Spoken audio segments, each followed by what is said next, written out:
Have you ever sat in a cozy coffee shop, but felt completely invisible? That's what happened to Monica Carter, a successful black female CEO, when she simply wanted to order breakfast. The waitress ignored her not once, but 5 times, and then, with the entire shop looking on, she made a shocking insult. In that moment, what would you do? Stand up angrily, leave silently, or keep your last bit of dignity amidst dozens of eyes watching? If it were you, what would you choose, face it, or ignore it so as not to make things worse? But just a few seconds later, the door of the shop opened, and the man who walked in changed everything. A moment of surprise, a kiss that silenced the whole shop, revealed an unexpected truth. Today's story isn't just about discrimination. It's about dignity. It's about composure, and how one quiet woman can make the world look at herself. If you want to know what happened after that fateful moment, join me in the story. Don't forget to like, share, and subscribe to the channel so you don't miss out on emotional stories like this. It was a colder morning in Brookdale, Washington, than usual. The wind blowing in from the bay carried the humidity of the waves, enough to make anyone want to find a warm place to sit, breathe, and forget the pressures of life. For Monica Carter, it wasn't just a wish, it was a need. She had just left a 3-hour meeting at the company headquarters. The focused faces, the sharp questions, the urgent decisions, it all weighed on her head like a dozen boulders. At 48, as CEO of a medical technology company with more than 700 employees, she was used to the heaviness, but being used to it didn't mean she wasn't tired. So she turned into Harborview Café, the upscale coffee shop on the corner of Riverway, a place she and her husband had been a regular hangout for years. They called it the Stop, because a hot cappuccino and a moment of silence gave them the strength to face the rest of the day. But today, she came alone. The wooden door opened, and the familiar jingle of bells rang. The space inside was warm. A soft yellow light bathed everything, shining on the shelves of cakes, on the chestnut-colored wooden tables and chairs, and on the faces of the chatting customers. Monica loved this feeling a warm place in the cold of life. She chose a table by the window, where the morning sunlight was soft enough to cast a warm glow on the sleeves of her suit jacket. Monica set down her bag, unbuttoned her jacket, and took a deep breath. She just wanted a hot latte to start her morning. A young waitress walked past. Her blonde hair was tied back, her uniform was new, her figure straight and alert. Her name tag on her chest read, Lindsay Harper. Monica smiled slightly, her voice warm and clear. Excuse me, can I order? Lindsay walked past. Didn't look, didn't answer, didn't stop. As if Monica completely didn't exist.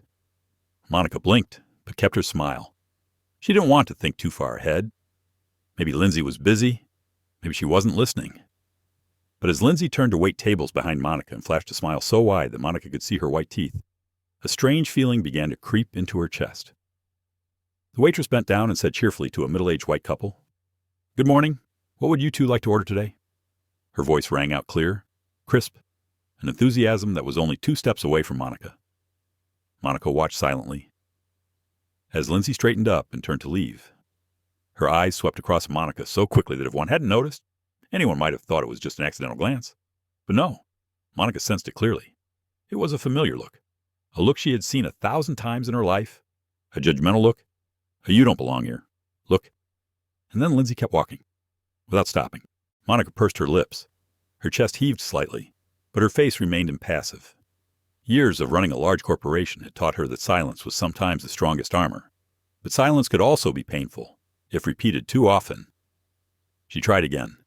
This time her voice was clearer, but not harsh. Excuse me, I just want a latte. No response. Lindsay continued walking straight, laughing and talking with the group of students in the corner. A heaviness seemed to fall on Monica's table, not because the place was crowded, not because the waiter was busy, but because of the way Lindsay looked right through her, as if Monica were just a shadow on the cream wall.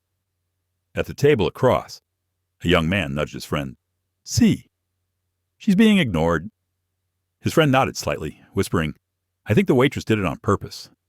Monica heard. She heard every word, every breath. But she just sat there, her hands clasped together on the wooden table. Even her breathing was steady, though her heart was beginning to ripple. Calm down, Monica, she told herself. I just want coffee. That's all. But deep down, there was a tiny nagging feeling, a nagging, aching feeling that this was more than just not hearing. And then, The words that Monica was most worried about appeared. Lindsay, it seemed, was talking to a coworker at the counter, but the volume was loud enough that even without looking, Monica knew the words were directed at her. Some customers, they act like they belong here. There was a thin silence. Then a soft laugh came from the counter. Monica closed her eyes for half a second. Her heart clenched. But when she opened them again, her gaze was still, almost unwavering, because she knew this story wasn't over. And in just a few minutes, the entire café would witness something they would never forget. The morning at Harborview Café continued to bustle. The smell of baking cinnamon rolls mixed with the aroma of roasted coffee filled the air, creating a warm feeling that contrasted with the cold air blowing in from Brookdale Bay. Even though there was laughter and the clinking of glasses around her, Monica felt as if she were sitting in a silent space, a space without wind, without heat, without human breath, only the steady beating of her heart and the steady breathing in her chest. Monica Carter, 48, CEO of Healthbridge Tech, a fast-growing health tech startup, has been through exhausting meetings, leadership challenges, and moments of standing alone under pressure. But while those challenges have made her strong, nothing prepared her for the everyday moments that reek of discrimination. Moments that are not loud, not explosive, but that leave someone's heart in a knot. She looked out the window. Cars drove slowly through the morning sunlight. People in coats walked along the sidewalk. Everything was strangely peaceful, but her heart could not join in the peace. She wondered why such a small thing could make her so numb. Was it because it was so familiar? Or was it because it came on a day when she was too tired, too eager to find a peaceful place? Monica touched her wedding ring. She remembered David's call this morning. He was busy with a board meeting. He said he would be late. His voice was warm, tired, but full of love. That was what made Monica decide to stop by this cafe alone, hoping to find a moment of peace before they met for lunch to celebrate their 20th wedding anniversary. But instead of peace, she was faced with invisible eyes and prejudiced words. Monica remained sitting upright, her hands clasped together. It was more than habit. It was her way of keeping herself from being overwhelmed by the emotions that threatened to overwhelm her. Years of leadership had taught her restraint, but not how to keep herself from being hurt. Ever since she was a child growing up in a poor neighborhood in Atlanta, Monica knew early on that being a girl of color meant learning to be strong earlier than her peers. She once stood in line with her mother at a crowded supermarket, where the waiter passed them 3 dimes. Her mother simply turned around, put her hand on Monica's shoulder, and said, "Just stand there. No one can take your dignity away from you without your permission." At that time, Monica was still young and did not fully understand the meaning of that sentence. But now, she felt each word so clearly that it was as if it were engraved on her heart. Lindsay walked past again, her rubber shoes clicking softly on the tile floor. Monica looked up again, hoping that this time the young waitress would stop. But Lindsay didn't even glance at her. She smiled and continued serving the table next to her. Monica took a deep breath. Part of her wanted to get up and leave. Another part wanted to speak. But the voice inside her mother's warm voice whispered, "You don't need to scream to be seen. You just need to stand at the opposite table." An elderly woman with silver hair looked at Monica with apologetic eyes. She leaned forward, as if to say something, but then stopped. Monica could read her hesitation. She wanted to help, but she was afraid of disturbing her own peace, so she remained silent, like the millions who have remained silent in the face of injustice they have witnessed. Monica doesn't blame her. She only felt a slight sadness spread through her heart, the sadness of those who are used to standing alone. Monica's phone vibrated on the table. It was a text from David. "I'll be there sooner than expected. Just hang in there." She smiled, a small smile. It was enough to soften her tense lips. She replied, "I am at the table by the window. Come here." After sending the message, Monica gently closed the phone and set it aside. She tried to regain some composure. She looked out the window. The sky was thick with clouds, but light still filtered through, reflecting off the lightly polished wooden table. Just a little longer, Monica whispered to herself. David was always where she found peace, no matter how noisy the world became. But even with her husband coming, the discomfort did not go away. It was not an explosive anger. It was a deep, dull ache, like a cut so thin it did not bleed but hurt all the same. After years as a CEO, Monica was no stranger to questions like, "Are you sure you're the right person for this job?" or skeptical looks because of the color of her skin. But she stood her ground. She didn't give anyone the chance to judge her by cheap stereotypes. But moments like this, an ordinary morning, A warm cafe, a young waiter who felt entitled to ignore her heart more than any stressful meeting. There was a slight noise from the table next to him. A young man was adjusting his phone to livestream. He muttered, "This is definitely discrimination." The friend next to him nodded.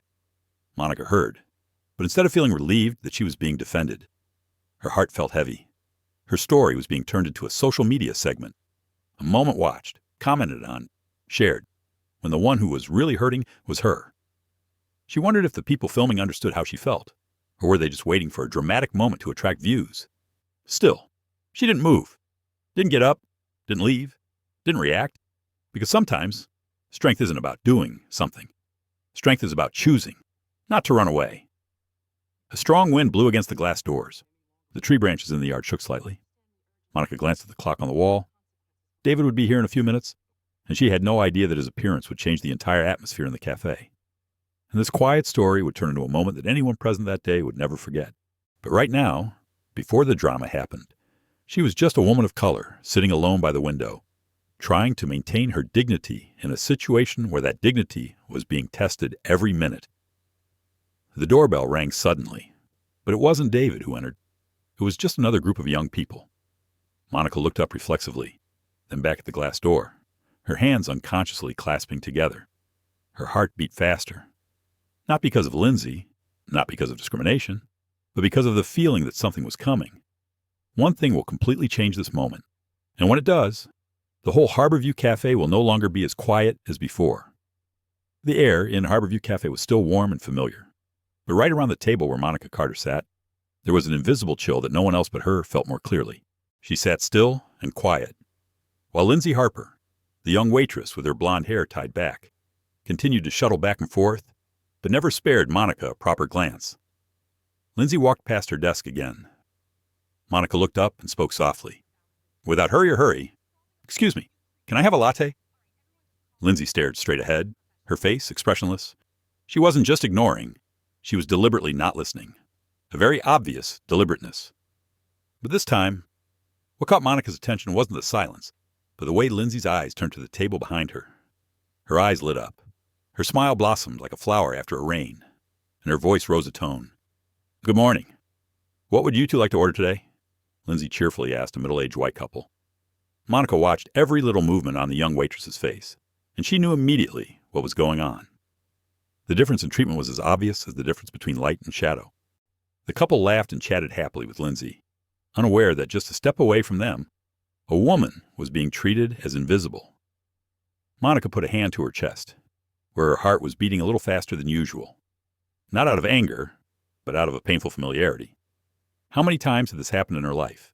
How many times had she been judged from afar because of the color of her skin, because her appearance didn't fit someone's preconceived stereotypes? Part of her wanted to get up and ask Lindsay for an explanation, but the bigger part, the part she inherited from her mother, the part of her composure and dignity, kept her seated. Jonathan Wells, the young man who was live streaming, tried to film Lindsay passing Monica.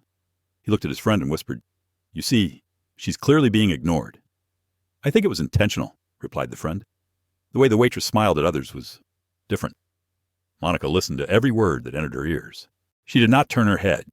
She did not react, but her eyes blinked slightly, as if someone had touched an old wound that she had tried to hide for so many years. Lindsay turned back to the counter and spoke softly to her coworker, but loud enough for Monica to hear every word. "I don't get why some people walk in here, acting like they can afford this place." The words were soft, but cold, a coldness that froze the heart. The coworker said something Monica couldn't quite make out, but Lindsay's laughter was as clear as someone slamming a door in her lap. Monica placed her hands on the table, her fingers trembling slightly with confusion and hurt. She took a deep breath. It was the breath of a woman who had been through many storms in life, a breath that tried to hold on to every shred of dignity. Lindsay's eyes darted sideways, this time glancing quickly at Monica, as if to confirm that the black woman sitting by the window was really not on her list of people she wanted to serve. Not just disliked, but wanted nothing to do with her. Lindsay raised her voice so that the nearby tables could hear, "I'm not wasting time on someone who's not even going to tip." A few of the guests looked up. Some shook their heads in disapproval. Others looked at Monica with pity, as if she were the saddest person in the room. Monica's eyes slowly closed.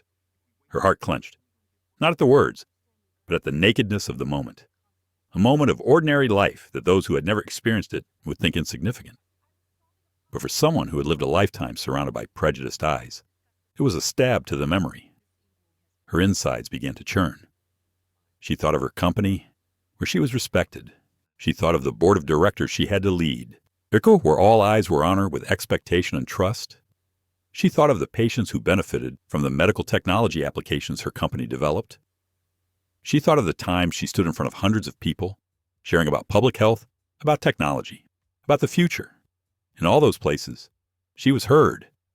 But here, in a cafe where she used to go with her husband during difficult times, she was not considered normal enough to order a latte. The difference made her heart ache. Monica opened her eyes. The light from outside still shone on the table where she sat. She saw her own reflection in the glass, a strong, successful woman, but sitting alone in a moment of obvious injustice. And then, Lindsay turned back to her, paused for half a second, and then continued walking without stopping. An elderly woman at a nearby table whispered to her companion, "Why isn't she serving that woman? She looks so polite." The man accompanying him shrugged. "Maybe she's not a regular. The servers here are a bit picky." Monica heard, her hands clenched slightly, not in anger, but from the urge to hug herself. Her mind drifted back to her childhood. A fast food restaurant in Atlanta. 10-year-old Monica waiting with her mother. The waiter called the names of the customers after them. They were passed over twice, then 3 times. Her mother still smiled. And when Monica asked why they weren't served, her mother simply said, "Honey, there are things people see instead of who you really are." Monica wanted to cry when she remembered. But she was older, and she had learned not to let anyone see her weakness. Lindsay returned to the counter, picked up the tray of drinks, and then continued to ignore Monica as if she didn't exist. A soft sigh came from the next table. "Jonathan said I posted the video. People are saying it's blatant racism." Monica didn't look at him, but his words made her heart sink. She didn't want to be the center of a live stream. She didn't want to be filmed as a piece of entertainment. She just wanted to be served like everyone else. It was that simple. Still, she didn't get up, didn't leave, didn't argue. Because sometimes, not leaving your chair is also a way of saying that you deserve to be here. A new light flashed by the window. A silver car was parked at the curb. Monica recognized it.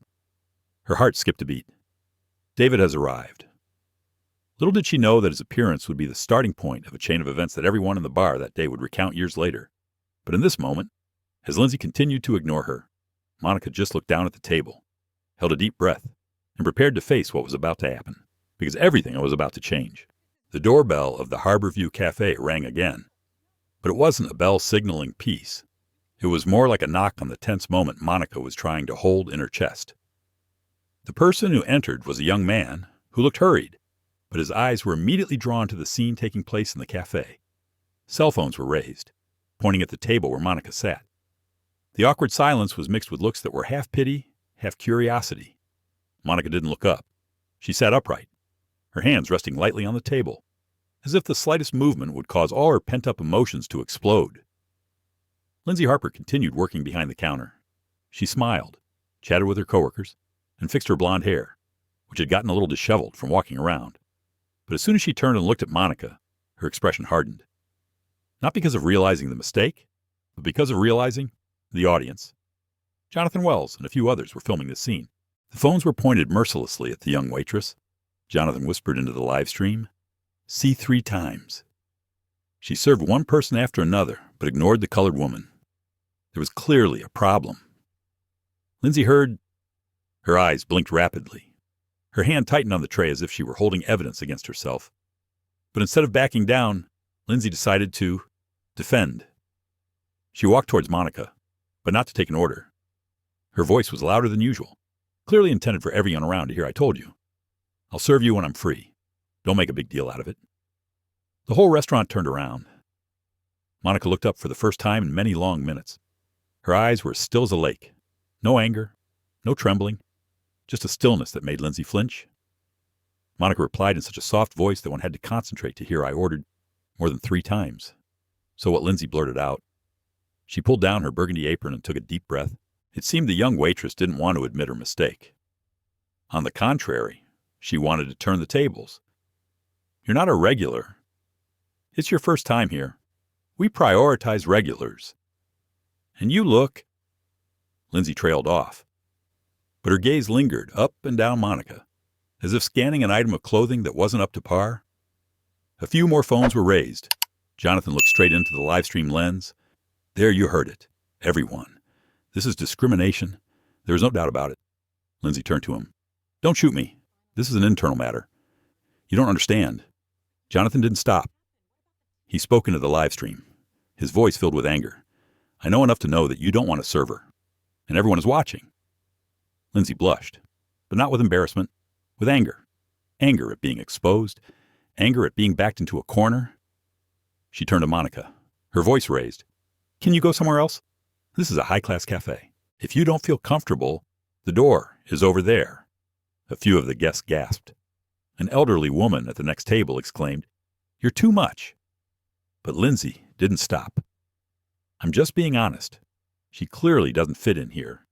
People like her don't usually. Monica put her hand on the table, interrupting Lindsay with a very small sentence that made Lindsay freeze, as if pulled back by an invisible string. What kind of person do you think I am? The question wasn't an attack. It was like a door opening into a void that left Lindsay confused. She didn't answer right away. The atmosphere in the cafe became thick. The sound of the spoon stirring the coffee stopped.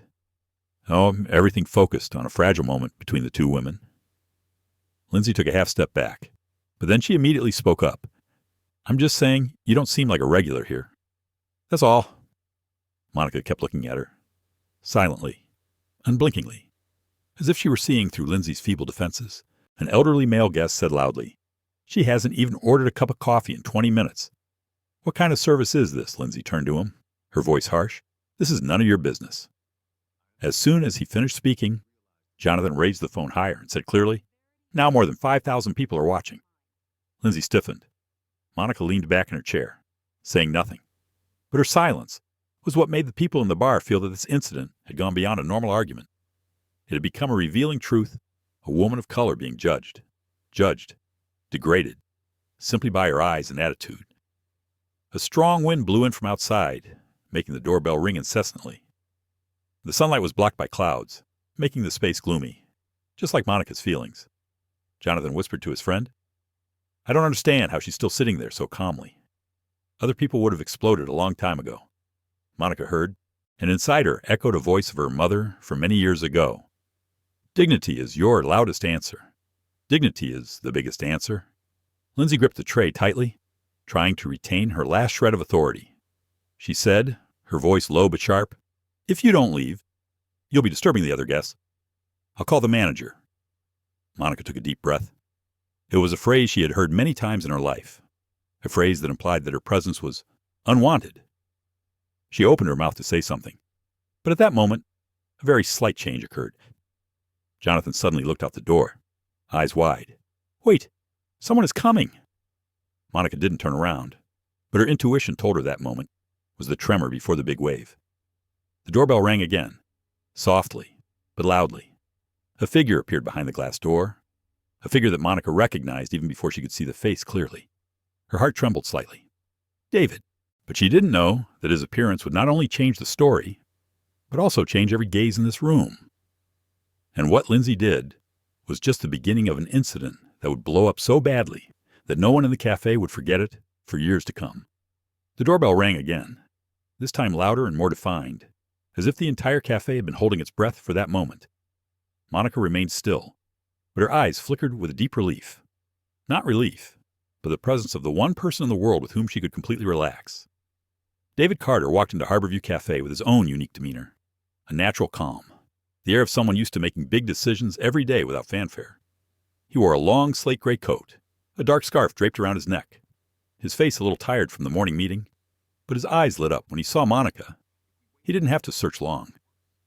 David's eyes met Monica's instantly, and what happened next silenced the entire cafe, as if someone had sucked all the sound out of the air. David's face softened. He smiled. Then he walked quickly towards Monica, each step filled with gratitude at seeing his wife. Lindsay, still standing a few feet away with her tray in her hands, watched the scene, not understanding what was happening. She looked at David, then at Monica, then at the spinning phones. Her eyes narrowed, clearly wondering why the atmosphere had changed. David approached the table. He bent down and placed his hand on Monica's shoulder. Light, warm, and very natural. The intimate gesture surprised those watching the live stream. David leaned down and kissed her on the cheek.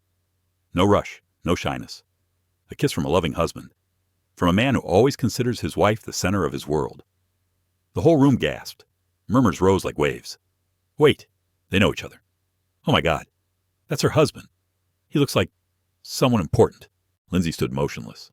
Her lips parted as if to say something, but no sound came out. Monica looked up at David, a slight smile on her lips. The smile contained so many emotions that had been pent up for a while now.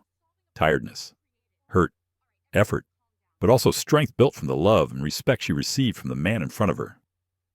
David pulled up a chair and sat down across from Monica.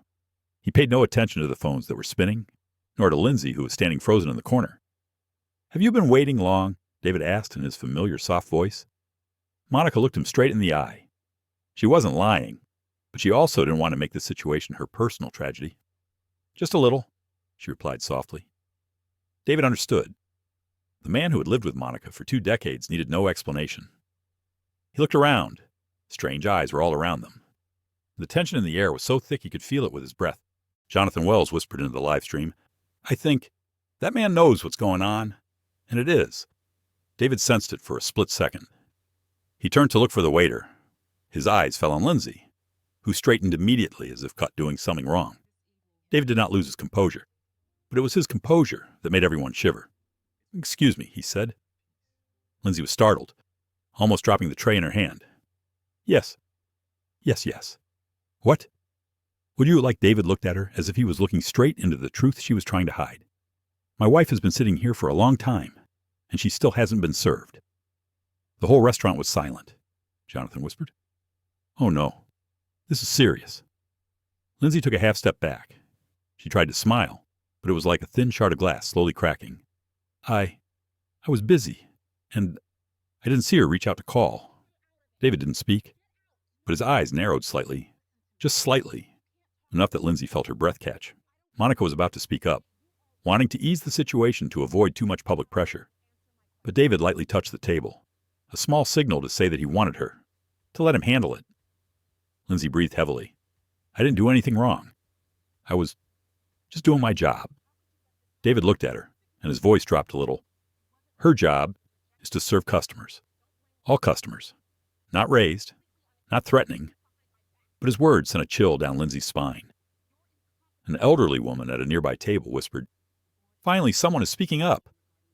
A young man whispered, The husband looks powerful. David turned back to look at Monica. His eyes softened. Are you okay? Monica nodded. She didn't want to be the center of attention, but the gentleness in David's voice soothed her hurt. Jonathan, still live streaming, whispered excitedly, I think this man knows more than we think. Lindsay bit her lip. It was clear she was beginning to understand that the situation was no longer in her control. What would you like? Lindsay asked. Her voice strained. David didn't answer right away, but looked at Lindsay as if pondering something deeply. Then he said very slowly, I want to know, why don't you serve my wife?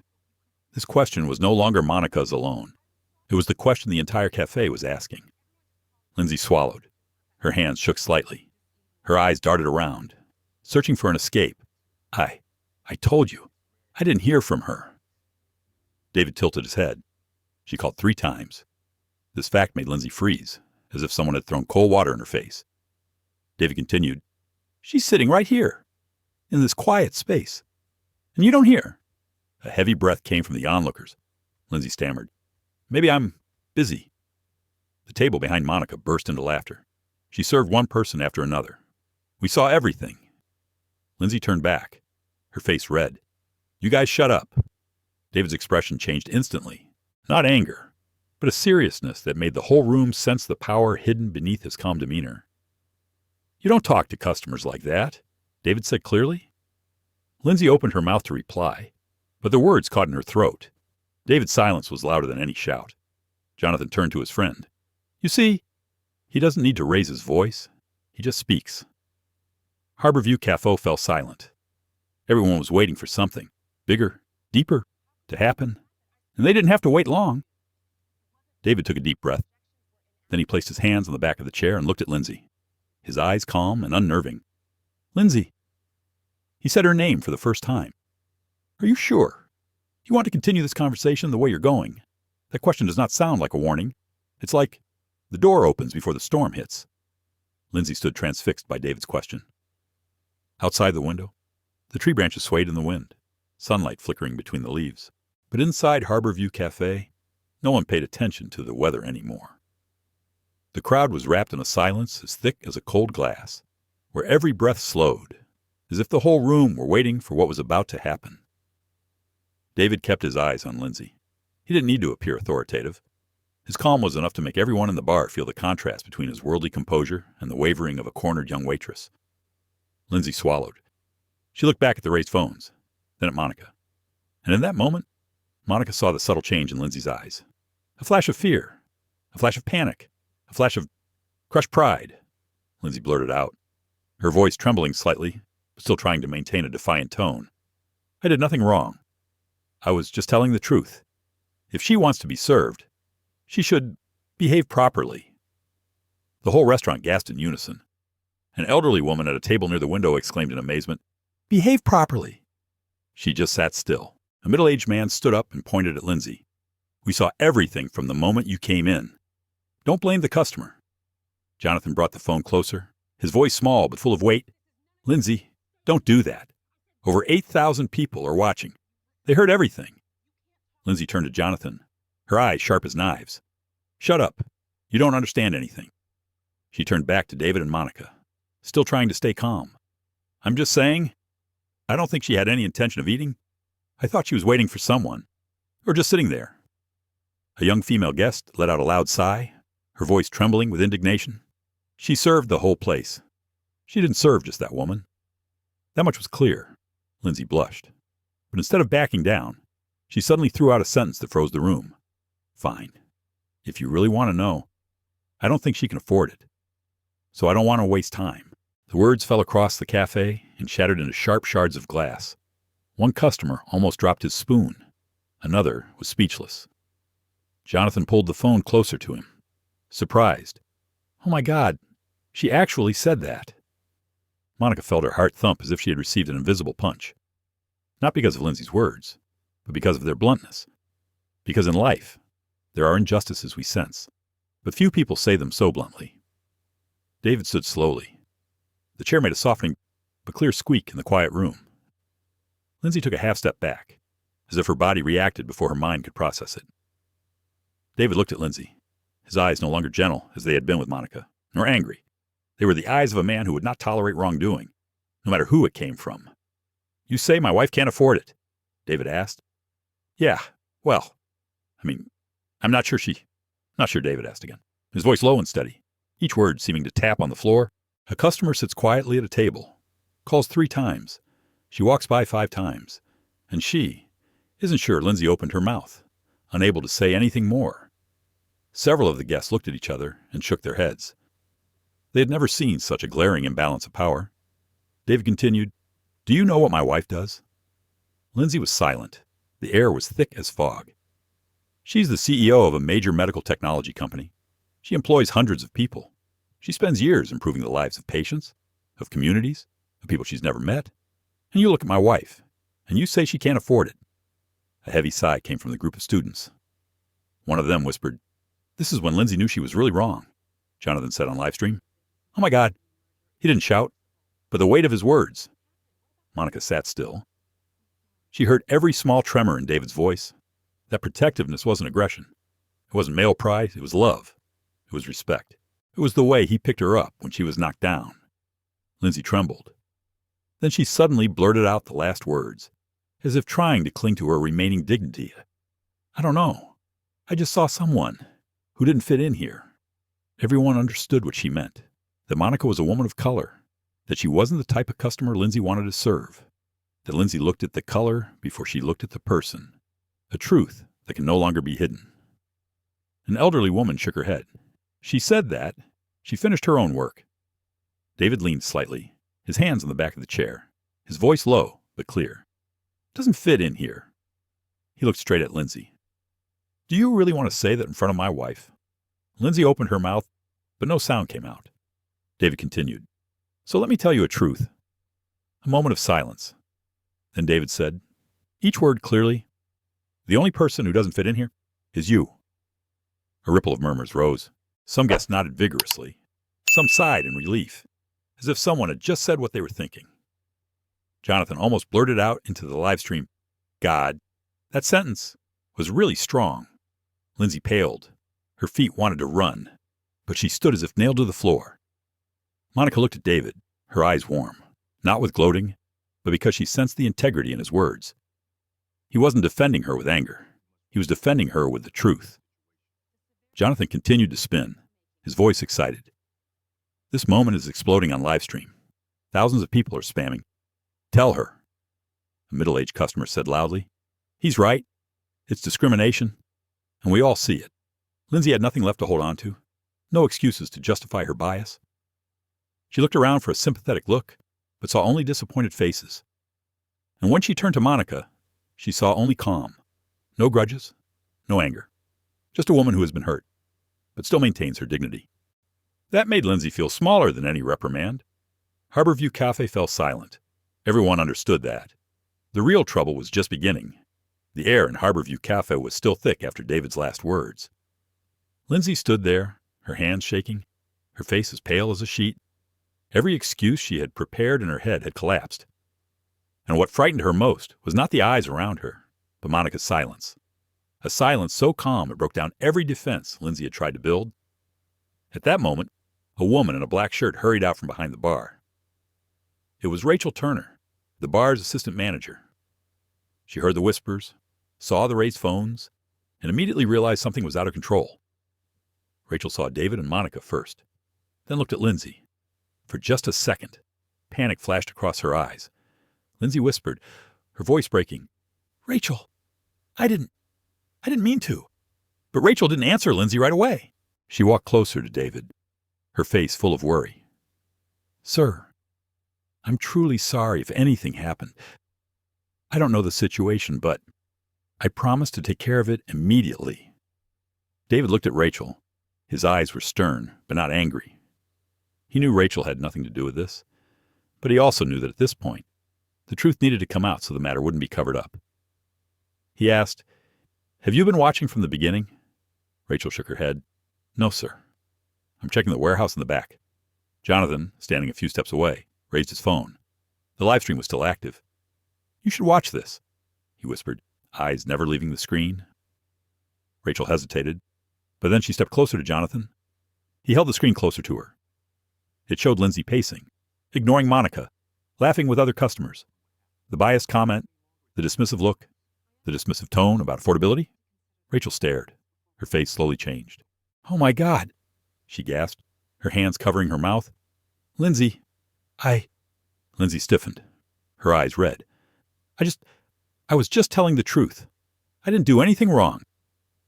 No, Rachel turned to Lindsay, her voice filled with disappointment. You know the rules. Harborview Café was built to be a place where everyone is welcome. No discrimination, no exclusion. Lindsay reacted immediately, like someone backed into a corner and having to get up. But someone like her. Before she could finish her sentence, a series of gasps echoed throughout the restaurant. A man at the table by the window stood up, his voice becoming serious. A silver-haired woman, frowned. Why would a waitress say that to a customer? Rachel closed her eyes for a second, trying to calm herself. Lindsay, stop it. But Lindsay didn't listen. Her fear of losing her job and her suppressed pride suddenly flared up like a fuse. I just said what everyone was thinking. She sat there, not saying a word to anyone, looking strange. I suspected her from the start. There was an angry murmur in the tavern. Jonathan almost shouted, You're destroying yourself on livestream. 27,000 people are watching. Lindsay turned back to Jonathan. Turn it off. Turn that phone off. But he stepped back, shaking his head. No. People need to see the truth. Monica sat there, her hands resting lightly on the table, her eyes so calm it almost drove Lindsay crazy. But Monica knew calm was the one thing that made all of Lindsay's excuses fall flat. David stood still, not intervening in the argument between Lindsay and Rachel. He let everyone see clearly how this environment worked, so that no one could say he was using his power to impose. The facts spoke for themselves. Rachel turned to David and Monica, her voice trembling but sincere.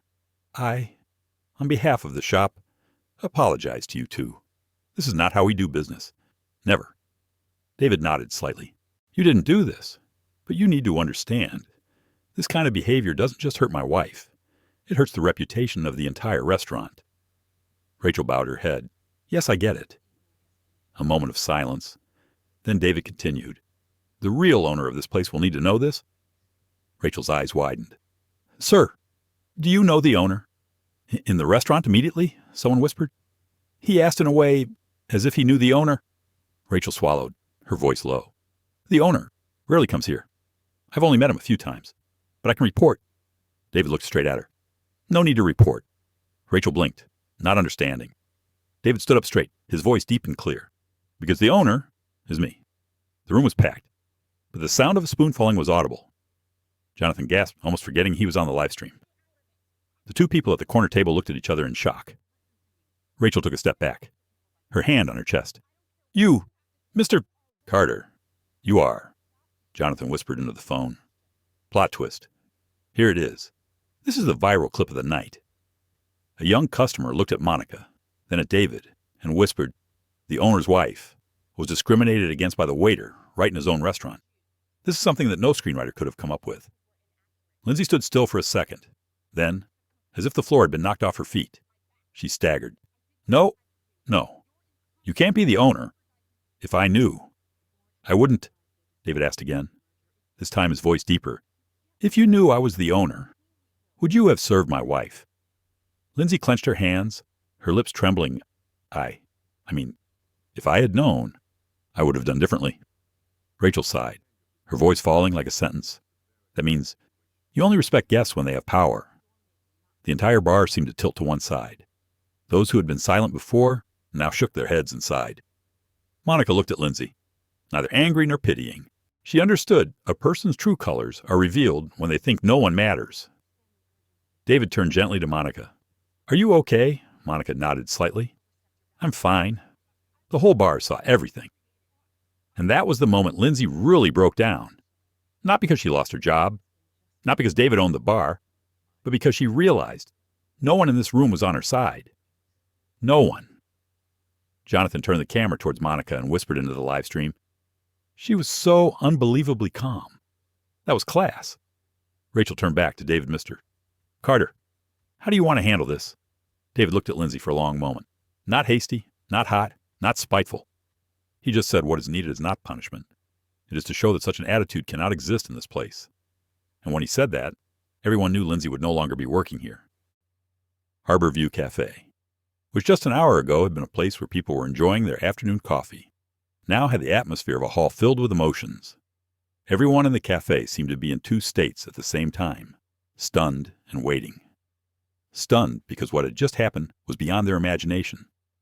Waiting because they felt that what happened next would be extremely important. Lindsay stood still. She was no longer angry, no longer defiant, no longer defensive. Her face was blank, as if she had lost the last support in her life. When Rachel turned to look at her, the manager's eyes were filled with disappointment and loss.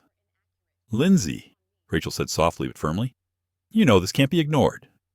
Lindsay tried to open her mouth. I didn't mean to. But her excuses were swallowed when she saw Monica, still sitting there, still calm, still with eyes as deep as a lake after the rain, reflecting everything but not fighting back. David stood beside Monica like a solid wall. He didn't need to say anything to assert his position. His position didn't come from his title as a bar owner or his years of success. It came from the respect he had for his woman. A respect that Lindsay couldn't touch with any explanation. Rachel placed her hand lightly on Lindsay's arm. Go wait for me in the break room. We'll talk later. But Lindsay reacted immediately, shaking her head vigorously. Her voice choked Rachel. Please, don't fire me. I need this job. Rachel didn't reply. Not because she didn't want to, but because she knew that no matter what she said now, it wouldn't change the truth of what had happened in front of the entire cafe and tens of thousands of people on the live stream. Jonathan turned the phone back to him and whispered, People are asking what the boss is going to do. The views are up again. 42,000. An elderly woman, who had witnessed the whole thing from the beginning, slowly stood up. She walked towards Monica. her hands trembling slightly with emotion. You were too strong. I wish I were as brave as you when I was young. Monica smiled slightly, a warm smile that moved her so much that she placed her hand on her chest, as if her heart had softened a little. David looked around at the guests. He understood one thing. This was not just Lindsay's story. This was the story of society outside, where small but toxic prejudices still existed, still clung to looks, still hid in seemingly harmless words. Rachel turned to David, her voice low. Mr. Carter, I just want to ask, are you sure? David nodded. I'm sure, Rachel sighed, not because she disagreed, but because she knew this decision would change the entire work environment here. But before Rachel could say anything more, Lindsay suddenly burst into sobs. I'm sorry. I'm sorry for offending you and for humiliating the whole place. But I don't want to lose everything because of a moment of thoughtlessness. A young customer sitting near the window sighed. Every mistake has a price. The problem is you made it right in front of the owner. Another woman said, not just wrong with the owner, wrong with an innocent woman. Lindsay burst into tears. Not tears of pride this time. Tears of realization that she had pushed someone else's boundaries when she thought she had the right to. Monica stood up. The whole place fell silent. Not a spoon stirred. Not a foot moved. She stepped closer to Lindsay, slowly, not to reproach, nor to intimidate, but to look the young woman straight in the eye, very close. As Monica stood in front of Lindsay, she said, I don't want you to lose everything. I just want you to see the consequences of what you've done. Not just for me, but for yourself. Lindsay sobbed, I know. But I just thought, you're not like the other guests. Monica took a deep breath. Then she spoke, loud enough for the whole bar to hear. What do you mean by not like everyone else? Do I look poor? Do I seem out of place? Do I seem like someone unworthy for you to serve? Not a reproach, but a question that made Lindsay bow her head, like someone who had just lost all strength. Monica continued, what you see is not me. It is your own prejudice. A white man at table number 5 nodded vigorously. That's the problem. It's not the color of your skin. It's how people see each other. Rachel stood still, absorbing every word. David looked at Monica, his eyes full of pride. She was not just strong. She knew how to make the truth speak in the gentlest of ways. Jonathan whispered into the live stream, This is the moment. This is the part everyone will be talking about. Monica turned back to look at Lindsay, her eyes no longer distant, but containing a rare bit of sympathy. Everyone can change, but only if they really want to, and only if they dare to look the truth in the face. Lindsay wiped away her tears and tried to speak through her sobs. I want to change. Monica placed her hand lightly on the table, not touching Lindsay, but enough to make Lindsay calm down. Change doesn't start with me forgiving you. It starts with you forgiving yourself, and then starting over. The whole bar fell into a deep silence. Jonathan stood motionless, saying nothing into the phone. Everyone was caught up in the moment. David walked slowly to Monica. He didn't need to say anything. He just stood next to her as an affirmation that they were always a team. Rachel looked at Lindsay. The first thing you need to do is get out of here. Lindsay opened her eyes, panicked. You got fired. Rachel shook her head. On hold, until we get this all figured out. The entire bar breathed a sigh of relief, not because Lindsay escaped the harshest punishment, but because the decision was humane and fair, true to the spirit of the bar. David nodded slightly. I agree with that decision. Lindsay collapsed into her chair, breathing a sigh of relief, like someone who had found a small escape from a storm. But she knew this wasn't the end. This was just the beginning of facing herself. Monica returned to the table, and when she sat down, for the first time since she had entered the cafe, she felt seen, acknowledged, respected, which was something everyone deserved. The bar erupted in applause.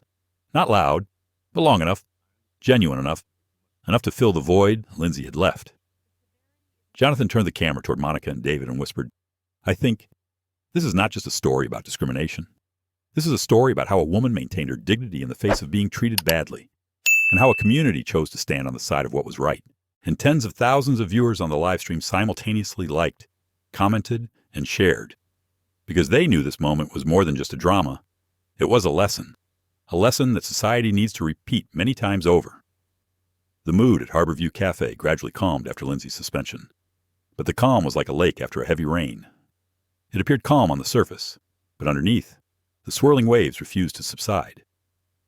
Monica sat down, breathing lightly, her hand resting on the glass of water Rachel had just brought her. David was still standing next to her, one hand resting lightly on his wife's shoulder. His eyes scanned the surroundings, as if to make sure she was really safe right now. Jonathan continued to livestream, but in a lower voice, respecting the serious yet peaceful atmosphere, guys. I think things have calmed down, but I have a feeling the story isn't over yet. No one in the bar thought Jonathan was right, until the glass front door suddenly opened. A man walked in. His footsteps were heavy. His face was stern, and his eyes like a storm about to hit. Monica saw the man first. She jumped slightly. David noticed too, and immediately straightened up. His eyes narrowed in alarm. He is Michael Harris. Michael is Lindsay's father, and also the former owner of Harborview Café, who sold the entire business 2 years ago to David himself. No one knew that connection existed. Until now. Michael glanced around the bar, saw his daughter sitting on the chair with red eyes, then saw dozens of customers looking at him like he was part of a movie. They didn't know what would happen next. Finally, his eyes stopped on David. Mr. Carter. His voice was low, hoarse, but clear. David replied with his usual calm. Mr. Harris. Jonathan held the phone higher. Oh my God, everyone look. This is the twist. Unbelievable. Lindsay jumped up and ran to her father's side. Dad is here. But Michael gently pushed her hand away. Not harshly, but enough to let Lindsay know that today's situation couldn't be solved with the father's protection. Sit down, said Michael. Lindsay hesitated for a few seconds, then complied. Her father walked straight toward David and Monica. Rachel bit her lip. She knew this could get ugly fast. Michael stood before David. He was tall and rough-hewn in the way of a man who had lived through many cold Washington winters, with hands that had carried the weight of a small cafe for more than 2 decades. He looked straight at David. Do you know why I came here? Michael asked. David did not shy away. Probably because Lindsay called you. Michael nodded. Yes. He called me. Said he was humiliated by the whole bar. Said you humiliated him in front of everyone. The truth in that statement made several customers in the restaurant smack their lips. A student whispered, She really called Dad to save her. Michael looked around, but when I walked in here, I didn't see what he said. I saw a disappointed crowd. I saw my little girl crying because she was wrong. And I saw you two, standing in the eye of the storm. He pointed at David and Monica. So, I want to hear the story from you two. The air fell silent again. Jonathan gasped. Oh, this isn't some dad coming to pick a fight. This is something else. David calmly recounted the entire incident.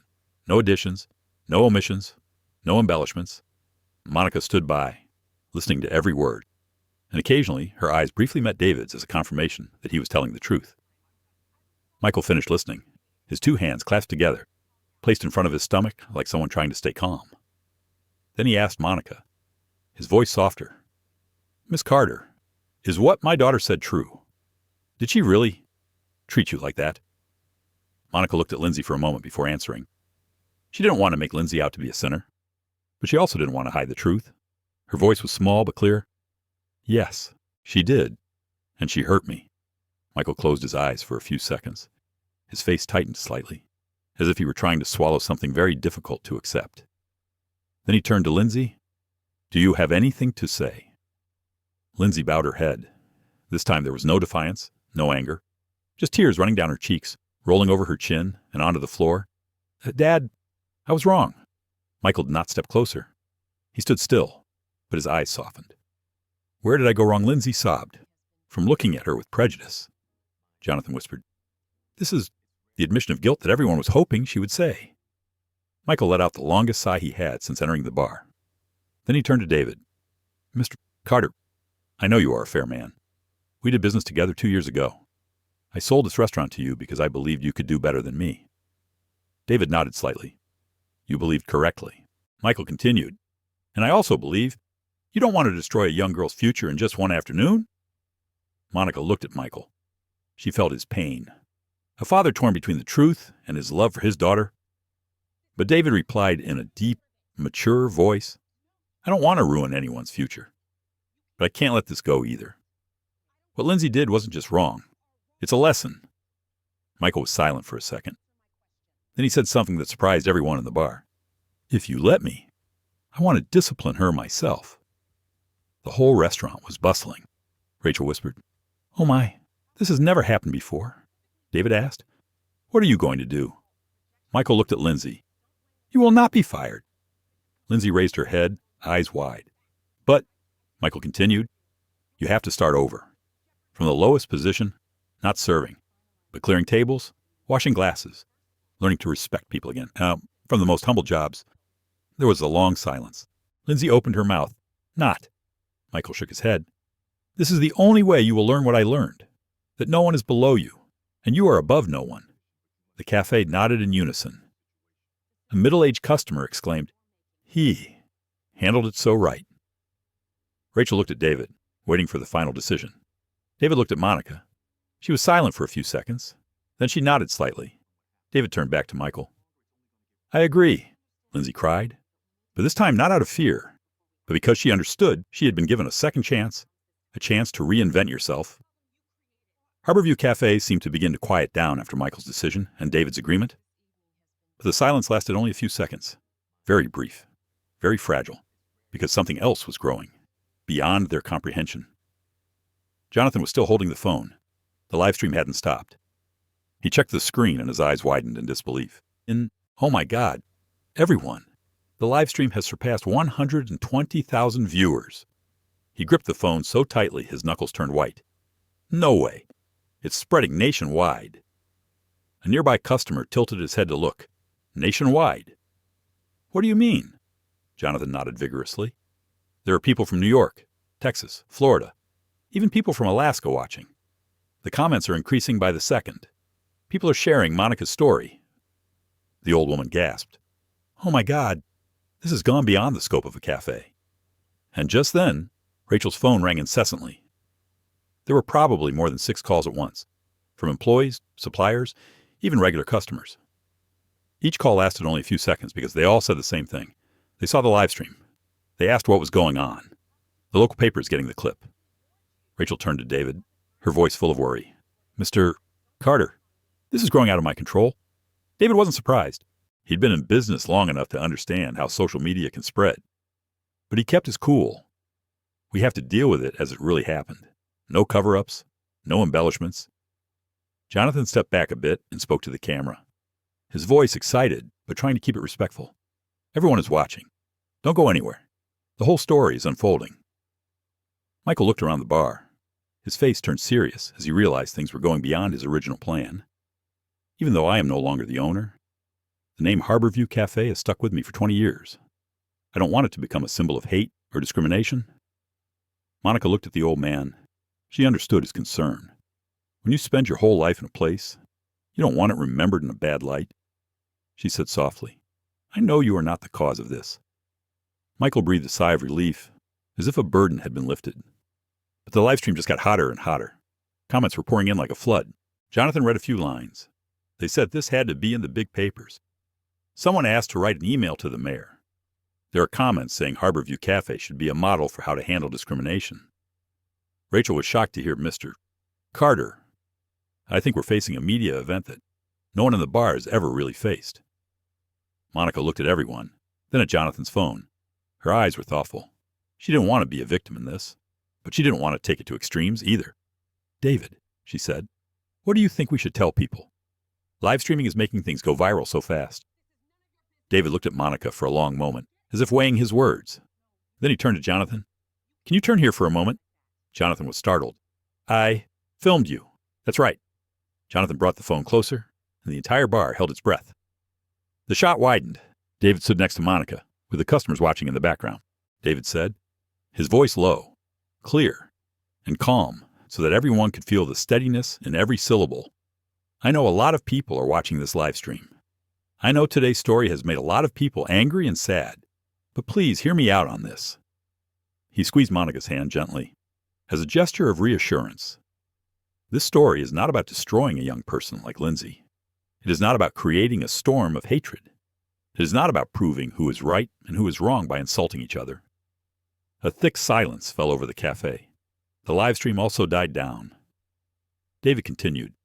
Today's story is about truth, about seeing mistakes and making changes, and about people being treated with dignity for who they are.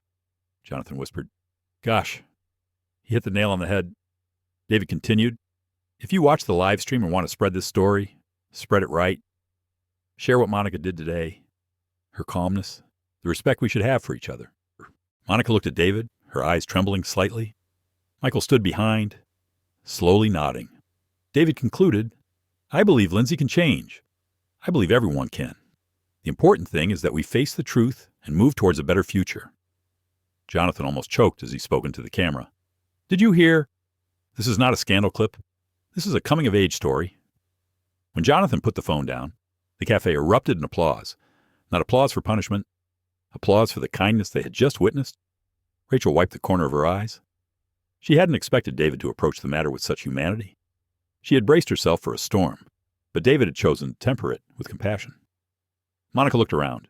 She saw faces warming, eyes softening, small smiles appearing instead of the initial tension. Jonathan's voice spoke again, but this time he wasn't reading the comments. He was speaking to Monica herself.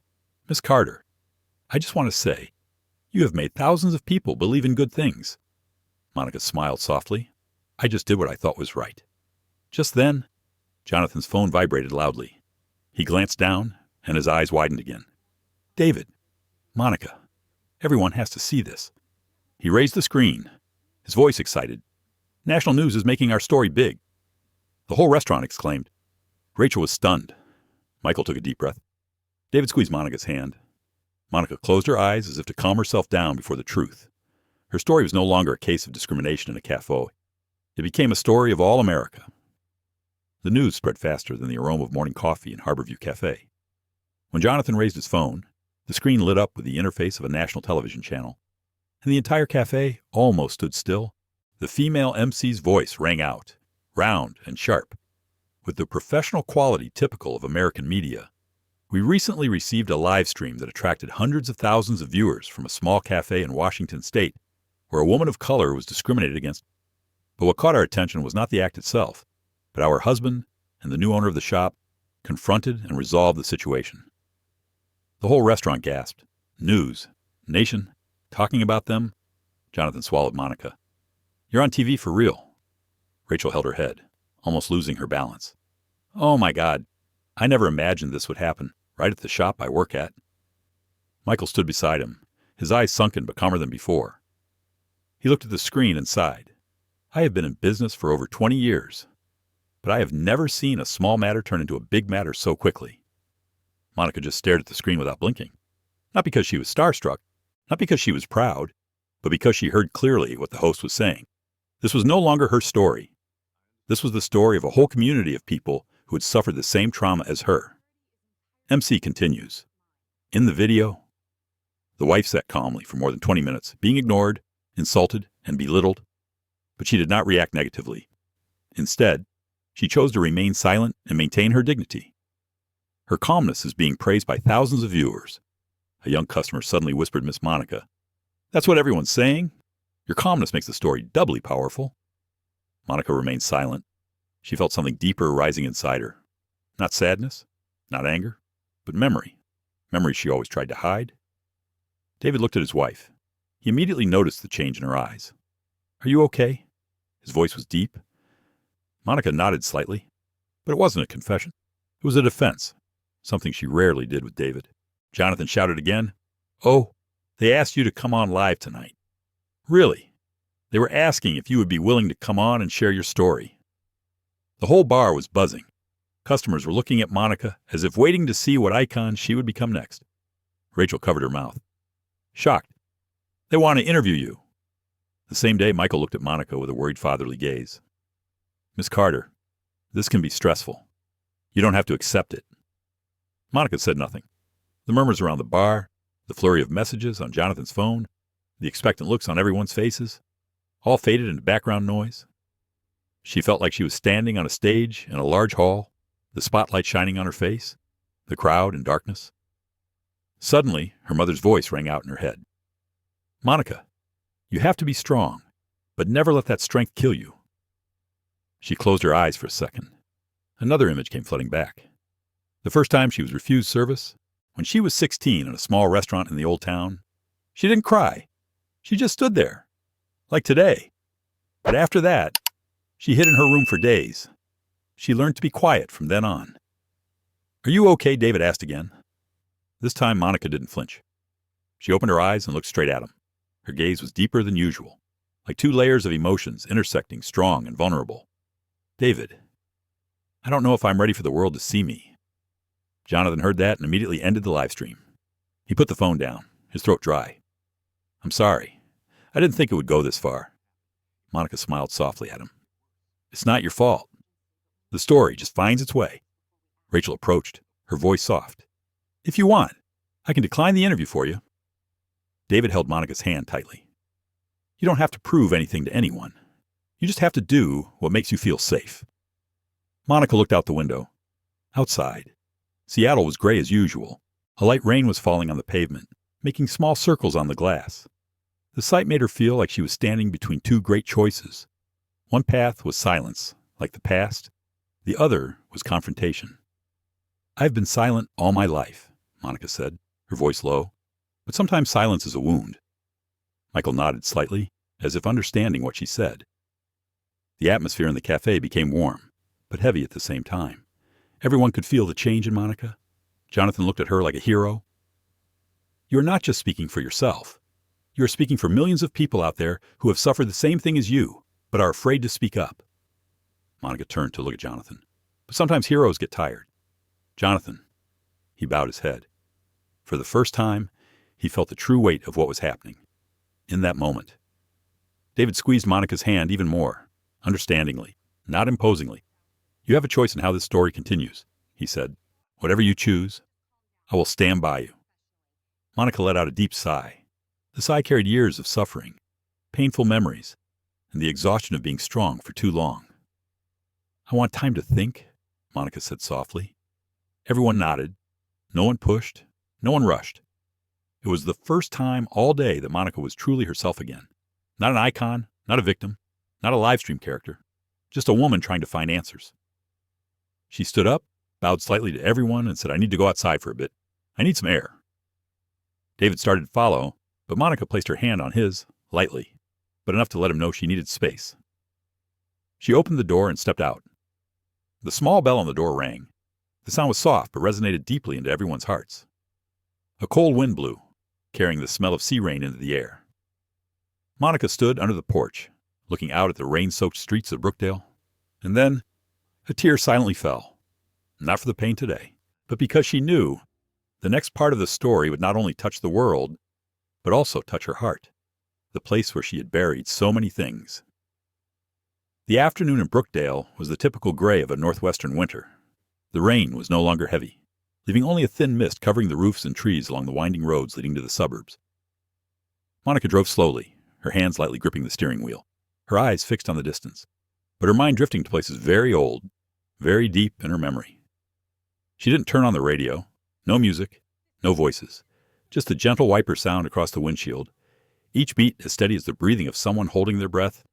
She knew where she was going. She was driving to her mother's old house. The house had long since been sold, but whoever owned it now, the road leading to it remained a part of Monica's life. The car stopped on a road she had walked hundreds of times as a child. Monica turned off the engine, leaned her head back against the seat for a few seconds, and closed her eyes. You have to be strong, but don't let that strength become a shell that makes you forget that you need to be loved. Her mother's voice still seemed to be right in her ear, even though she had been gone for many years. Monica opened her eyes. She got out of the car. The cold air hit her face, but it was the cold that made her more alert, made her braver. The house in front of her still had its original structure. White door, small porch, maple trees on either side still shedding leaves in the wind. Monica stood still, her hand on the wooden fence, her heart filled with so many emotions she could not name them. She remembered the first time, at the age of 13, a group of older students called her names that she still wanted to erase from her memory. She remembered running home, her sneakers soaked with snow, her eyes red. Her mother opened the door, looked her up and down, and said only one sentence. Come here. I'll make you a cup of hot tea. Don't ask right away. Don't make a big deal out of it. Just sit next to her, put the blanket over your shoulders, and wait for Monica to speak up. Today, standing in the midst of the noise of social media, with hundreds of thousands of people focusing on her. Monica only wishes to return to that simple moment. Someone to lean on, a space for her to breathe peacefully. But now, all the answers that worried her were in this very house, where she studied, cried, laughed, and prepared for her journey to become the CEO the world sees today. She walked slowly up the steps. She didn't go inside, it wasn't her house anymore, but standing under the porch was enough to calm her heart. Rain fell softly on the roof, each drop melting into the air. Monica leaned against the wooden pillar and took a deep breath. In that moment, she saw herself at 16 years old, the girl standing in the restaurant, refused service. She didn't cry, but that night her tears soaked her pillow. Monica, who will protect you if you don't tell anyone what hurt you? Her mother asked that question on a cold evening like today, and Monica realized all these years she had been protecting herself by keeping silent. This time, she wasn't sure if silence was the right thing to do. She closed her eyes, letting the emotions wash over her. Years of judgment, of contemptuous looks, of snide remarks, of meetings where she had to work twice as hard to be heard. Then she opened her eyes and say it out loud, like talking to Mom. I'm tired, Mom, but I'm also strong. Monica's phone vibrated. It was David. She looked at the screen for a moment, as if gathering strength, then pressed answer. David's voice was low and gentle. Where are you? I'm worried. Monica leaned against the wooden post, her eyes on the gravel road ahead. I'm at my mother's old house. David was silent for a few seconds, enough for him to understand that Monica was finding herself in a very private place. Do you want me to come? He asked. No, Monica replied, then added softly. But you stay there. Don't go anywhere. Just listen to me. David smiled slightly on the other end of the line. I always listen to you. There was a long silence between them, not a heavy one, but the silence of two people who understood each other so well that words didn't need to be spoken. Then Monica said, David, I think I know what to do. His voice lowered, full of confidence.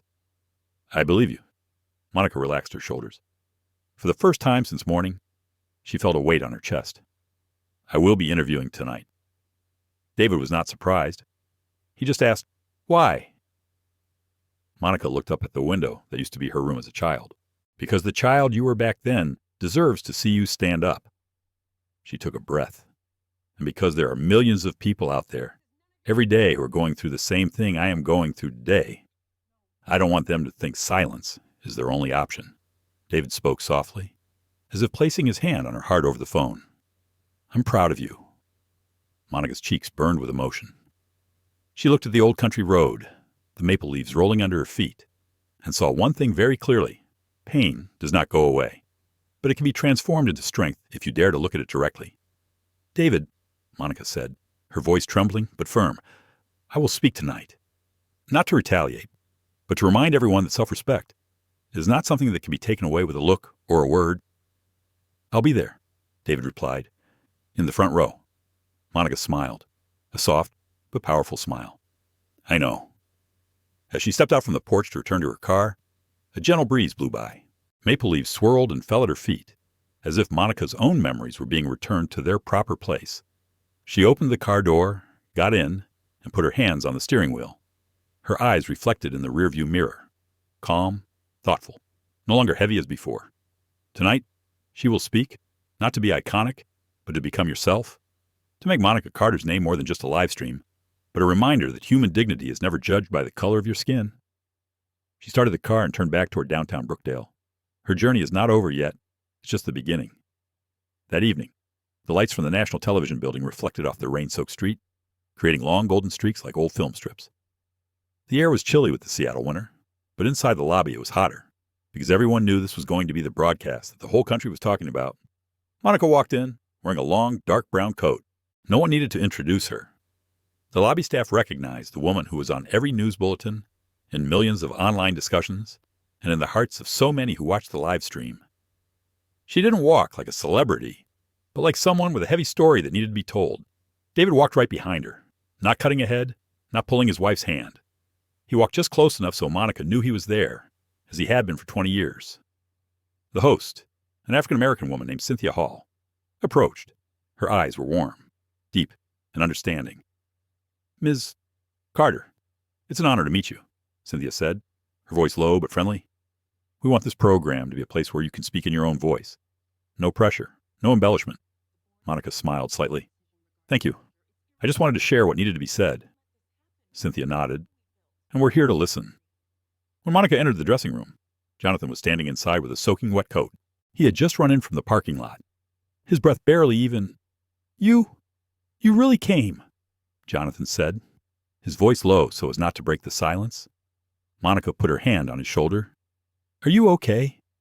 Jonathan nodded, his eyes slightly red. I just wanted to say, I'm so proud of you. Monica paused for a second. His eyes reminded her of herself at 16, someone who only needed someone to believe in her and be strong. After a few minutes of preparation, Monica stood backstage. The door leading to the studio was brightly lit. The MC's voice rang out. Good evening, ladies and gentlemen. We are here tonight with a woman who, in the last 24 hours, has become a symbol of calm, dignity, and courage. A woman who reminds the world that sometimes silence is not weakness, but strength. The audience applauded loudly. Monica took a deep breath. As she stepped out, the light hit her face. But this time it wasn't blinding. She could see clearly. See the audience. See the camera. See the world listening. Cynthia stood up, smiling gently. Please, Monica Carter. Monica walked to the chair opposite Cynthia, her legs not shaking, but her heart beating faster than usual. The applause was long, but not wild, but the kind reserved for someone who dared to open a difficult door. When the applause died down, Cynthia began Monica. First, can you tell us how you felt when that video went viral across America? Monica gently placed her hands on her thighs and sat up straight. Honestly, I never wanted to be in the spotlight like this. But when millions of people saw it, I knew it wasn't just about me anymore. It touched so many people. And when something touches so many people, it can't be ignored. The auditorium was silent. Cynthia tilted her head. When watching the video, everyone noticed that she was very calm. No anger, no arguments. She kept an amazing silence. Why a long silence? Monica looked down at her hands. Then she looked up, her eyes as deep as the winter sea. Because I've been through this all my life. And I was taught that. If I react, I'm the problem. So I learned to keep quiet, learned to swallow. Cynthia looked at her for a long time. But what I found, Monica continued, was that silence didn't make me hurt less. It just made me accustomed to the pain. An emotional sigh came from the third row. Monica continued, her voice slow, but each word was like nails being hammered into the table. That day, I was calm, but not because I wasn't in pain. I was calm because I was so used to that pain. The whole studio almost held its breath. Cynthia nodded slowly, and today, you are here to not be silent anymore, Monica replied. I speak today, not to retaliate. I speak to reiterate that human beings deserve to be treated with the utmost respect, and that silence has its limits. A round of applause broke out, not thunderous, but thick, solid, and deep. It was as if everyone present felt that the words went straight to their hearts. Cynthia waited for the audience to quiet down before asking again, when the waiter said those insulting things to you, what kept you from leaving? Monica looked straight at Cynthia, as if looking straight at everyone watching through the screen. Because I've left too many times. A soft wow came from the corner of the auditorium, because leaving is always the easiest, but leaving also makes them think they are right. And I don't want the 16-year-old girl I was to disappear again. Cynthia put her hand on her chest as if to contain her emotions. Can you tell us what made you decide to speak up today? Monica took a breath. Because I want someone sitting out there somewhere, maybe a little boy, a little girl, an adult tired of being treated badly, to know that they are not alone. The audience applauded louder and longer. Monica didn't smile widely, but her eyes lit up, filled with both exhaustion and pride. Cynthia asked the last question. If you could send a message to the country tonight, what would it be? Monica turned around, looking straight into the camera. Her gaze did not waver or avoid. Respect, she said. Her voice low but clear, is not something people give each other because of status, money, or the color of their skin. She paused, letting everyone hear the heartbeat of her words. Respect is something we all owe each other, simply because we are human. The audience stood up. Clap, boom long. No one sat down. David looked at his wife from the front row, his eyes filled with tears. But he didn't wipe them away. He wanted to let them fall, to show Monica that he was so proud he couldn't contain his emotions. When the show ended, Cynthia hugged Monica tightly. "Thank you," Cynthia whispered. "You said what so many people don't get the chance to say." Monica gently pressed her hand on Cynthia's back. "Thank you for letting me speak."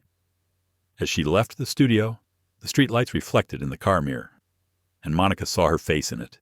Not a victim, not a symbol, but a woman who finally found her voice. That night, when Monica stepped out of the TV station, the Seattle air was colder than usual. The wind blew through the trees on the boulevard, making a sad chorus. But she wasn't cold. Maybe it was because her heart was on fire. David opened the car door for her, his eyes still red from the moment Monica stood before the camera and spoke her last words to the nation.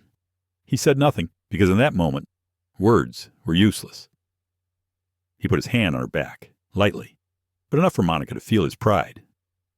As the car started moving, Jonathan sat in the back seat and opened his phone, intending to check some messages. But immediately, his face changed color. Uncle David, Miss Monica, everyone should see this. Jonathan held up his phone. The screen showed a live feed from a major social media site. The viewership numbers jumped by the second, 150,000 hours, $200, then 325 hours. In the video, the host says Monica Carter's speech is shaping up to be one of the most viral TV moments of the year.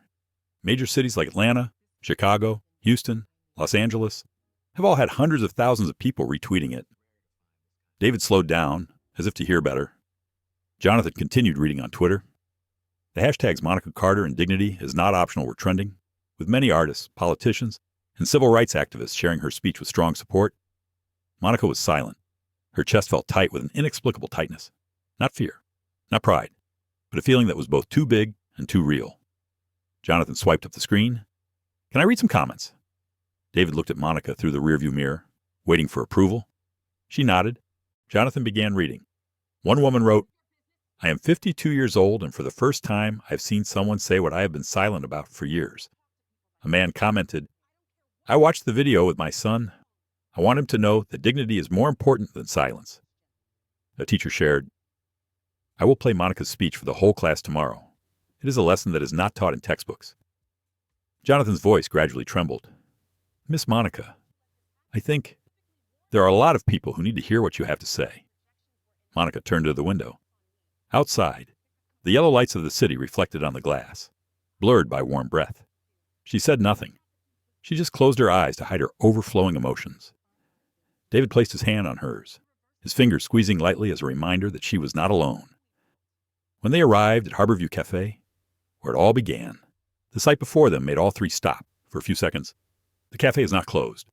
In contrast, the front door was even brighter than usual. The sign on the porch was tilted, with a hasty but emotional handwriting. "We thank you. Monica, you spoke for all of us." Rachel walked out of the cafe, still holding the tablecloth in her hands.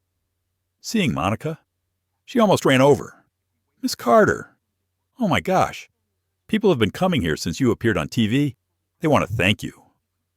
Michael walked behind Rachel, his face looking like it had been a long day but filled with hope. The customer left a note on the table. "I thought you should see it." Monica walked into the cafe. The familiar space was filled with the smell of warm coffee and the emotions of dozens of people who had been sitting there all evening. On several tables, small pieces of paper were placed next to empty coffee cups. She picked one up.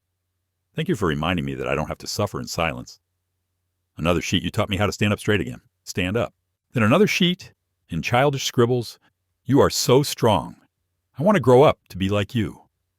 Monica placed her hand on her chest, feeling a pang in her heart. Not pain, but healing. Jonathan stood behind, holding the phone. "Miss this, too." The screen shows short videos of celebrities sharing her message. "Her words brought tears to my eyes," said one female singer. "This is what America needs to hear." Monica Carter's story will be included in the discussion on equality and national service, said a black congressman standing in front of the Capitol. David walked over to Monica. He placed his hand on her shoulder, gently, as if afraid she would break. "Do you realize how big this is?" Monica looked up at the screen. "I didn't think things would go this far." David smiled. "But it's gone, and you're the reason." Rachel stood nearby, her hands still shaking. "I have never met anyone who just sat still and made the whole country pay attention like that." Michael interjected, his voice low and respectful. "Miss Carter, You make us want to do better. Everyone here. Monica looked around the cafe that had been a scene of discrimination only hours before, and now a place of gratitude. The transformation brought a different kind of relief, as if the pain of the morning had been somehow alleviated by what she saw. Jonathan suddenly shouted Miss Monica, "Here too. I think you need to see this." He opened a recent Instagram post from a major civil rights organization. They write, "Monica Carter opened a new dialogue about dignity. We are proposing to name a national training program after her message." David looked at Monica, his eyes surprised. "They want to name it after you." Monica sat down on a nearby chair. All her emotions were boiling up, forcing her to take a deep breath. "I never thought about it. All I did was sit still." Rachel put her hand on Monica's shoulder. "You sit still. But the world doesn't." The whole cafe burst into laughter, not because the saying was funny, but because it was so true that it became a beautiful thing. Monica looked up at the papers, the messages, the eyes in the cafe. Then she said something no one expected. "Tomorrow, I want to come back here." David tilted his head. "For what?" Monica looks deep into the cafe, where it all started and is now changing. "I want to talk to our employees. I want them to understand that this is not just a flash-in-the-pan moment. This has to be real change." Michael nodded vigorously. "You're right, and I'm ready to begin." Jonathan smiled brightly. "Me too. I want this cafe to be the place people think of when they think of respect." Rachel squeezed the towel in her hand.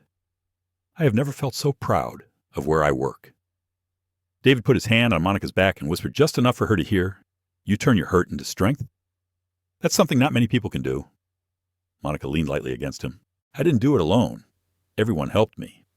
That evening, as they left the bar, each streetlight shining down seemed to guide them into the next chapter of a story that was no longer Monica's own pain. It has become the voice of an entire community. And the journey continues. The next morning, Brookdale was still damp with dew. The first rays of sunlight broke through the clouds and fell on the rain-stained road, creating a pale but gentle light, like an old film photograph. Harborview Café opened earlier than usual. Inside, the air was strangely quiet. Gone were the murmurs of customers and the constant hum of the coffee grinder. Instead, there were the sounds of preparation dishes being neatly arranged, chairs being gently pulled out. Michael stood at the counter, adjusting the menu on the wall, while Rachel wiped down the table with more attention than usual. Jonathan was the first to arrive, checking the cash register and the supplies for the morning, but they were all waiting for one person: Monica. When the door opened, Monica walked in wearing a long dark blue coat, her face not tired, but not completely relaxed either. She carried the calm of someone who knew she was about to face something important. And right behind Monica was someone no one expected to be there: Lindsay Harper. She took a few steps back, her head bowed, her hands clasped tightly, her tied-back blonde hair messy, her eyes slightly shy, slightly scared, but mostly regretful. She looked like someone who had just spent a long night without sleep. Michael froze. Rachel's eyes widened, and Jonathan dropped the pen he was holding. Monica said, before anyone could react, "She came because I invited her." The whole restaurant was silent. Lindsay stood behind Monica, not daring to look up. She took a breath as if preparing for the most difficult thing of her life. I'm sorry," Lindsay said, her voice so small it seemed to fade into thin air. "I don't expect forgiveness. I just want to talk." Monica nodded and stepped inside, motioning for Lindsay to follow. Jonathan glanced at Michael, and Michael nodded, knowing that this morning was none of their business. Monica pulled out a chair and sat at the table by the window, the same table she had been ignored at the day before. Lindsay stood opposite, her hands shaking so much you could see them from a few feet away. "Sit down," Monica said, her voice even and calm. Lindsay slowly pulled out a chair, her palms damp. When she sat down, the pale sunlight fell on part of her face, making her blue eyes red from staying up all night. "Before you speak," Monica began, "I want to ask you something." Lindsay looked up, as if ready to take a hit. "Why did you look at me yesterday? Like I wasn't your customer?" Lindsay swallowed, eyes downcast. "Because I was. Influenced by the way I was raised," Lindsay said, her voice choking. "I come from a small town in Idaho. There weren't many people like you. And the things I heard as a child, it made me look at people with suspicion." She stopped, tears falling on the table. "I didn't mean to, but I know that's no excuse." Monica looked at her for a long time. her face not angry, just a deep observation that made Lindsay feel naked. "Do you know what hurt me the most yesterday?" Monica asked. Lindsay shook her head, her voice filled with fear. "It's not that you don't serve me," Monica said slowly. "It's the way you look down on me, like I don't deserve to be in this space." Lindsay burst into tears. I know I was completely wrong. I have never seen anyone as calm as you, and that makes me feel 100 times more ashamed." Monica leaned her hands on the table, her voice unchanged. "Why are you here today?" Lindsay took a breath, wiping away tears. "Because I can't go on living without trying to make things right. I saw your interview last night, and I saw myself in what you said. Not the strong person like you, but the person who believed that silence was the only option." Monica frowned slightly. "Silent?" Lindsay nodded, eyes red. "Carter, I'm not just someone who did wrong, I'm also someone who was wronged. In my family, silence was seen as a duty. I grew up being yelled at, being judged. I was never taught how to apologize properly, never taught that I could change." Lindsay choked. "But last night, when you said that, I realized I don't want to be the person who keeps hurting people. I want to change. Monica, even if no one believes me, I really want to change." Monica was silent, not out of doubt, but because she was listening with all her heart. Lindsay continued, "Mr. Michael called me and said I could come back here to see you, if you would let me. I know I don't deserve it, but I wanted to ask you for a chance to apologize properly." Monica looked out the window. The dim light shone on the table where they sat, illuminating two women of different ages, skin colors, and backgrounds, sitting across from each other, sharing the deepest truths of their lives.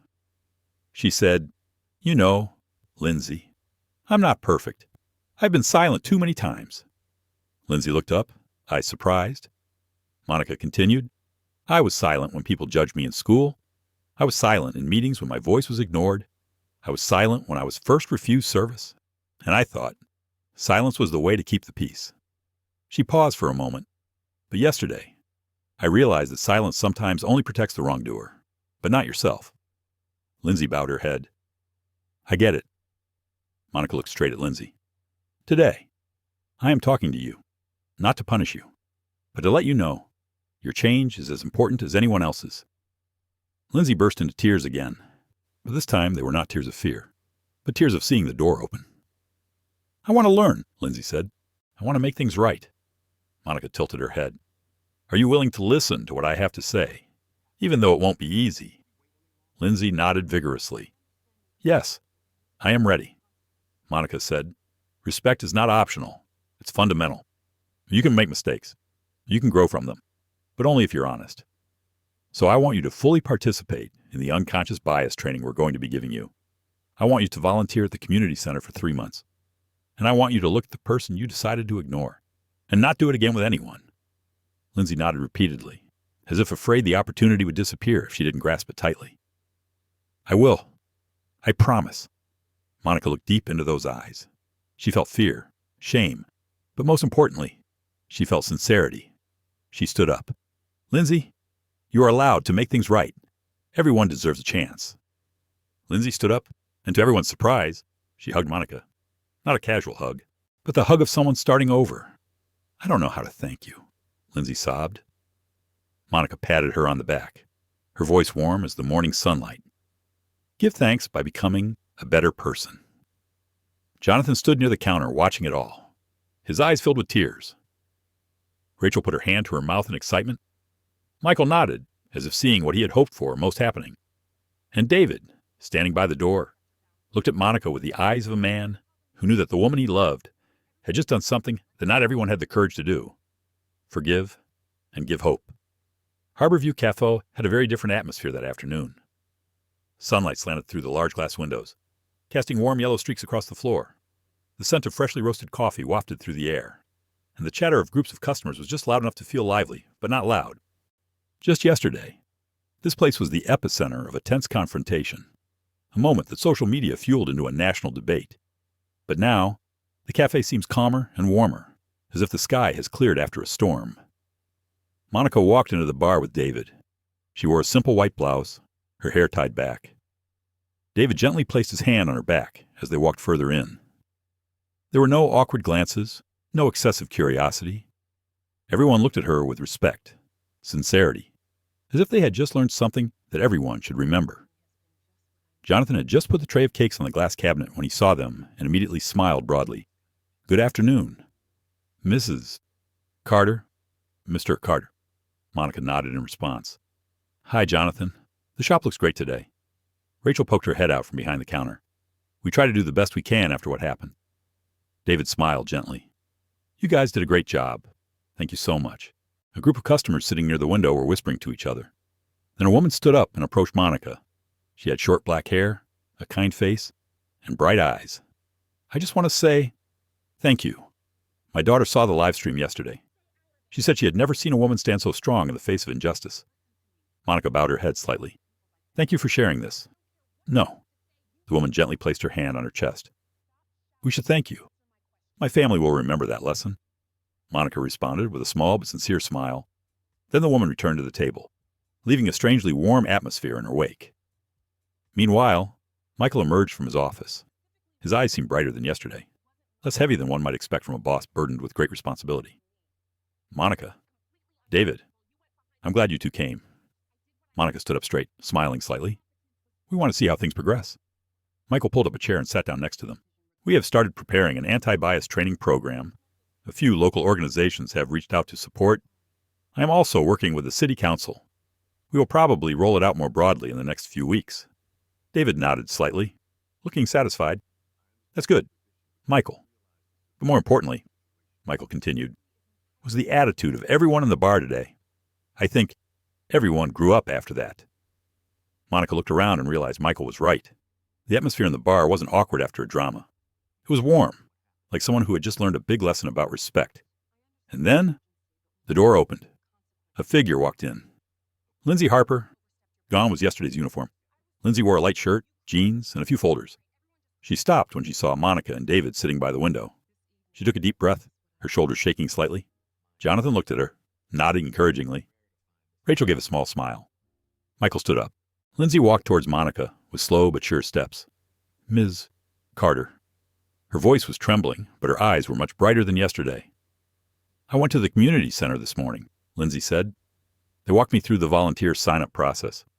I start next week." Monica looked at her for a long time, then smiled.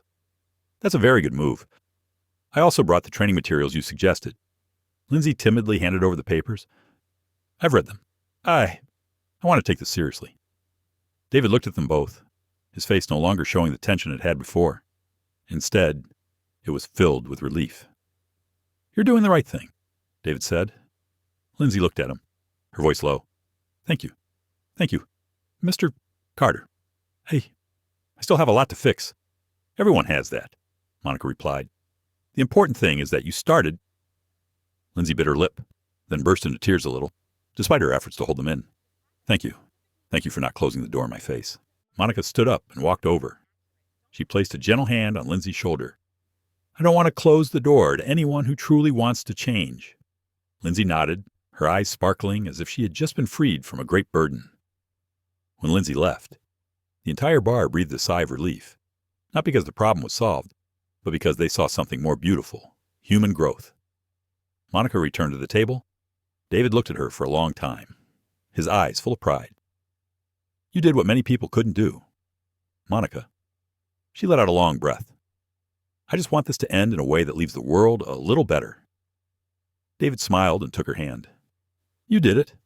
Not just for yourself, but for all those who are watching, listening, learning to be kinder." Monica looked out the window. The sun was beginning to set, casting a soft light across the pavement. Cars passed. People walked. Life returned to normal, but with a different tone, softer and more hopeful.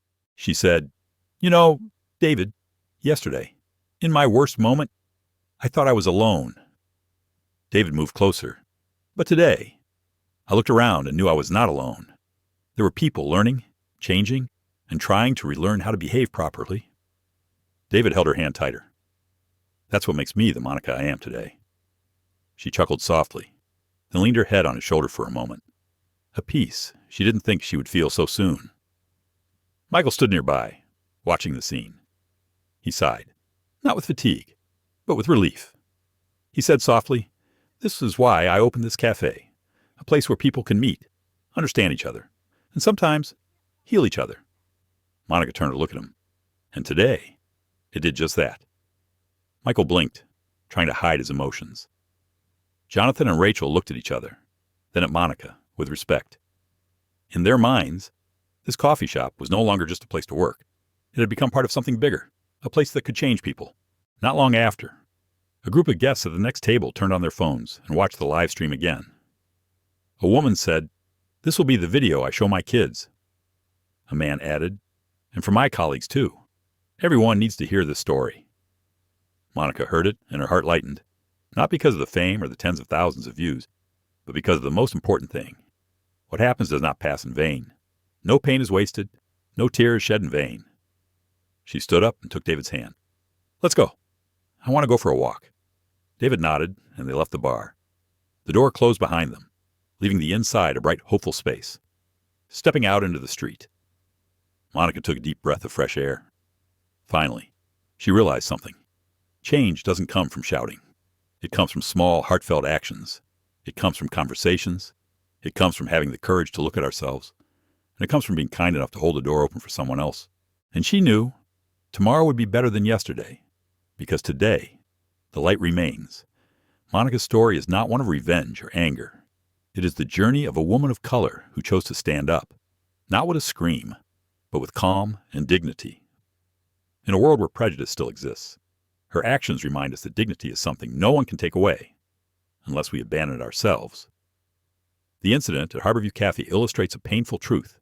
Sometimes people hurt each other not just out of malice, but because they have never learned to understand, to respect, or to see others outside of old stereotypes. But the most beautiful thing in the story is not the moment the waiter was fired, but when Monica chose to open the small door of forgiveness. She did not forget the mistake, but she gave the other person a chance to make it right.